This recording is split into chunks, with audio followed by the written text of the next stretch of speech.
पिछले कुछ दिनों से राजा रघुवंशी हत्याकांड में पुलिस एक के बाद एक नए खुलासे कर रही है, जिसे सुनकर लोग सोच में पड़ गए हैं कि क्या वाकई ऐसा हो सकता है। आपको बता दें, शादी के कुछ दिन बाद ही राजा की पत्नी सोनम ने अपने प्रेमी राज के साथ मिलकर उसकी हत्या करवा दी। राजा और सोनम की शादी को सिर्फ 10 दिन ही हुए थे। दोनों शादी के बाद अपने हनीमून के लिए मेघालय गए थे। राजा बहुत खुश था। वो अपनी पत्नी के साथ कुछ अच्छा वक्त बिताना चाहता था, लेकिन उसे क्या पता था कि जिसकी बाहों में वो अपना भरोसा और जिंदगी दोनों सौंप रहा है, वही उसकी मौत की कहानी लिख चुकी है। मीडिया रिपोर्ट्स के मुताबिक सोनम ने पहले से ही अपने पति को मारने की पूरी प्लानिंग कर रखी थी।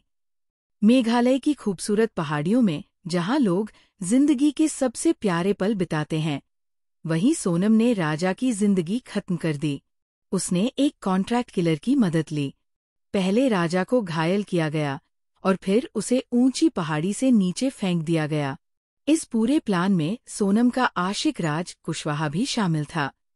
बताया जा रहा है कि सोनम पहले से ही राज को पसंद करती थी, लेकिन परिवार के दबाव में आकर उसने राजा से शादी कर ली थी। शादी तो कर ली, लेकिन वो इस रिश्ते को निभाना नहीं चाहती थी। इसलिए उसने ये खौफनाक प्लान बना लिया था ताकि राजा की जिंदगी से हमेशा के लिए छुटकारा मिल सके और वो अपने आशिक के साथ रह सके। अब इस केस में रोज नए नए खुलासे हो रहे हैं।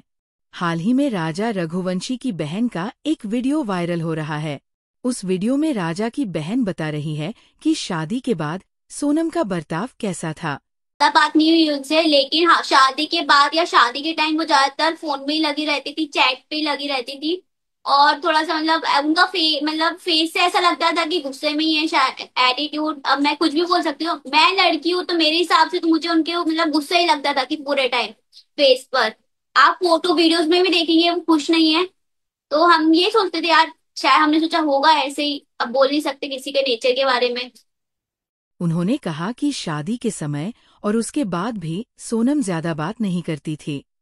वो हर वक्त अपने फोन में ही लगी रहती थी, चैट करती रहती थी। उनके चेहरे पर मुस्कान भी नहीं थी। हमेशा ऐसा लगता था जैसे वो किसी बात से नाराज हैं। राजा की बहन ने कहा, मैं खुद एक लड़की हूँ, लेकिन सोनम के मन में जो गुस्सा और चिढ़ थी, वो उसके चेहरे पर साफ नजर आती थी। अगर आप उनकी फोटोज और वीडियोज भी देखेंगे तो समझ जाएंगे कि वो शादी से खुश नहीं थी। सवाल ये है कि आखिर कैसे एक लड़की शादी जैसे पवित्र रिश्ते को धोखे और खून से रंग सकती है? क्या किसी के साथ जिंदगी बिताना इतना बोझिल हो सकता है कि आप उसका खून करने की हद तक चले जाएं? या फिर ये सिर्फ हवस और धोखे की वो कहानी है जिसमें प्यार नहीं बल्कि लालच, स्वार्थ और साजिश ही बचती है? अब देखना ये है कि इस केस में आगे और क्या-क्या सच सामने आते हैं। फिलहाल पुलिस ने सोनम और उसके आशिक राज कुशवाहा को गिरफ्तार कर लिया है। राजा के परिवार को इंसाफ मिले, यही हर कोई चाहता है।